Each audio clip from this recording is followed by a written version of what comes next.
السلام علیکم ورحمۃ اللہ وبرکاتہ۔ اردو ورلڈ دیکھنے والے تمام دوستوں کو تہہ دل سے خوش آمدید کہتے ہیں۔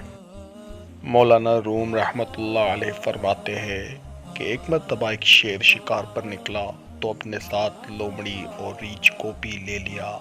شیر نے 3 شکار کیے، ایک ہرن کا، ایک گائے اور ایک خرگوش۔ واپسی پر ریچھ بڑا اترا کر چلنے لگا کہ شکار میں ہمارا حصہ بھی ہے۔ شیر بھانپ گیا۔ اس نے ریچھ سے کہا کہ شکار کے متعلق کیا کہتے ہو؟ اس نے کہا شکار 3 حصوں میں بٹے گا۔ شیر نے کہا اچھا پھر کرو 3 حصے۔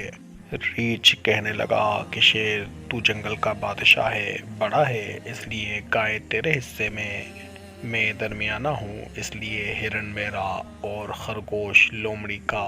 شیر اس کی چالاکی کو سمجھ گیا، اس نے پنجہ مارا تو ریچھ کو بھی مار دیا۔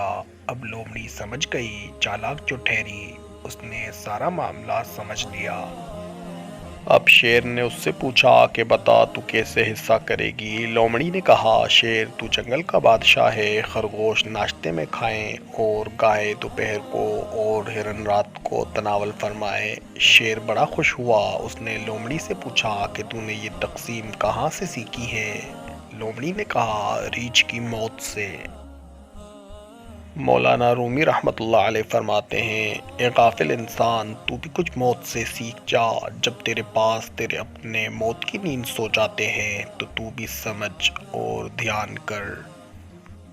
آپ تمام دوستوں سے گزارش ہے کہ نماز کی پابندی کرتے رہیے اور کرواتے رہیں۔ اللہ پاک ہم سب کو 5 وقت نماز باجماعت پڑھنے کی توفیق عطا فرمائے۔